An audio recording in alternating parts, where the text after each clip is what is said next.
अस्सलाम वालेकुम नाज़रीन, मैं हूं शाहिद मेतला और आप मेरा डिजिटल चैनल देख रहे हैं। पंजाब के हवाले से बहुत सारी खबरें गर्दिश कर रही हैं कि पंजाब में क्या होने जा रहा है। परवेज़ इलाही साहब का इंटरव्यू भी बड़ा धुआंधार था, जिसपे उन्होंने इमरान खान साहब और पीटीआई को शदीद तनकीद का निशाना बनाया। उसके बाद तो चेमोगोइयों का बाजार गर्म हो गया कि क्या हो रहा है, क्या सराइयाँ शुरू हो गई कि परवेज़ इलाही साहब असम्बली तोड़ेंगे नहीं तोड़ेंगे। फिर उसके बाद तीन बड़ों की मुलाकातें, जिसमें चौधरी शुजात, आसिफ अली जरदारी और शहबाज शरीफ हैं, इनके दरमियान मुसलसल मुलाकातें हो रही हैं।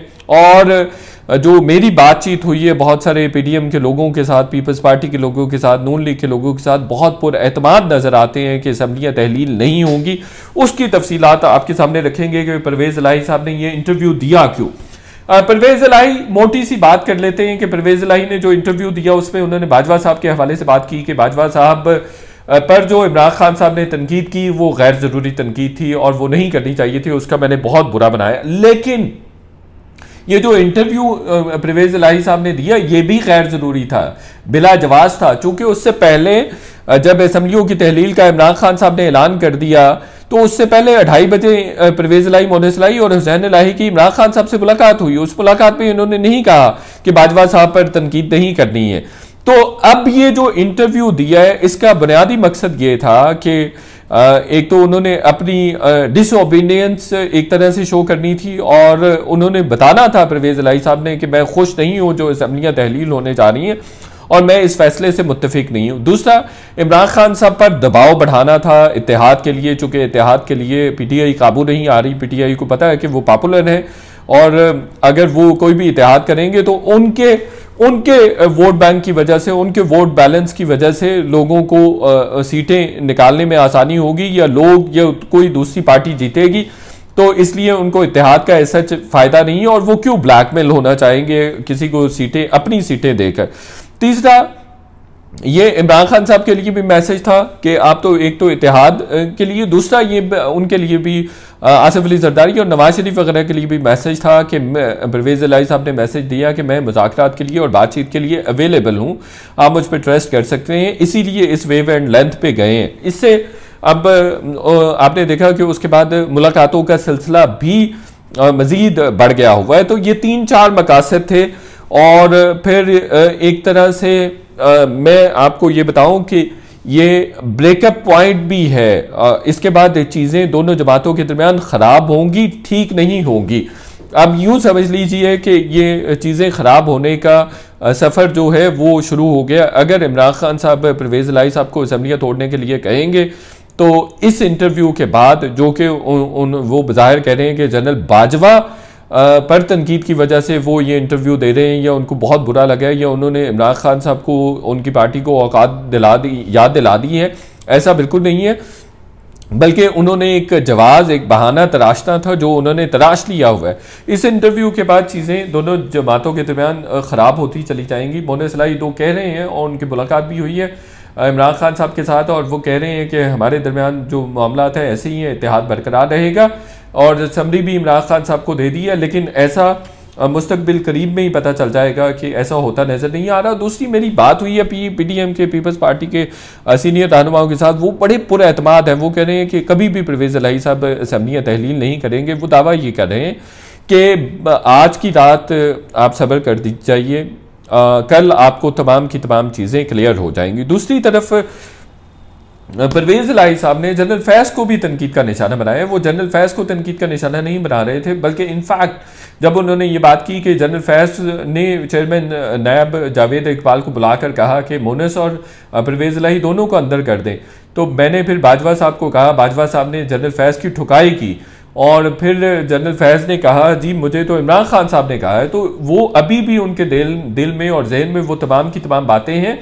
और ये मैसेज इमरान खान साहब के लिए भी था कि हमारे दिल में आपके ख़िलाफ़ अभी भी बहुत सारी बातें हैं, लेकिन हम मजबूरी में आपका साथ दे रहे हैं। लेकिन वो अब नज़र आ रहा है कि वो साथ नहीं देंगे। अब पीटीआई की जानिब से एक कमेटी बना दी गई है जिसमें फवाद चौधरी साहब हैं, शाह महमूद कुरैशी हैं, परवेज़ खटक हैं। जबकि परवेज़ इलाही साहब ने कहा था परवेज़ खटक हों, असद उमर हों और सब्तान खान हो जो कि स्पीकर पंजाब असम्बली हैं, उन पर मुश्तमिल एक कमेटी बननी चाहिए।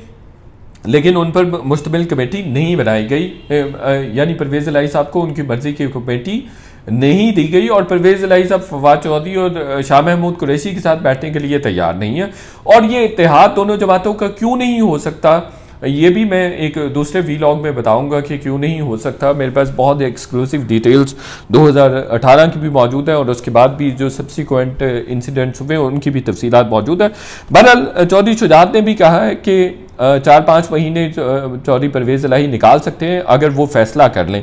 वो फैसला क्या है इस पर मैं बात कर लेता हूँ। बहुत अहम स्टेटमेंट है जो परवेज़ इलाही साहब ने दी है। वो कह रहे हैं कि जल्द हल निकल आएगा और परवेज़ इलाही साहब से मुतल्लिक गुंजाइश निकालने की बात नहीं है, बल्कि सियासी जमातों के हवाले से जो गुंजाइश निकलनी है या सियासी अमल के हवाले से गुंजाइश निकालना ज़्यादा अहम है।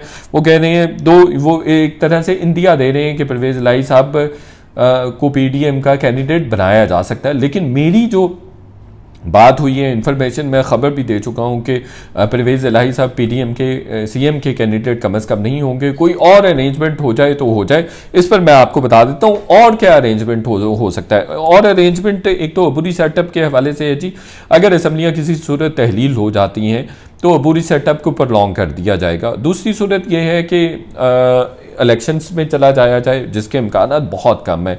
वो मैं नहीं देख रहा हूँ कि असम्बलियाँ इलेक्शंस हो रहे हैं। तीसरा ऑप्शन असम्बलियों की तहलील, बिल्कुल वो भी मैं नहीं देख रहा हूँ।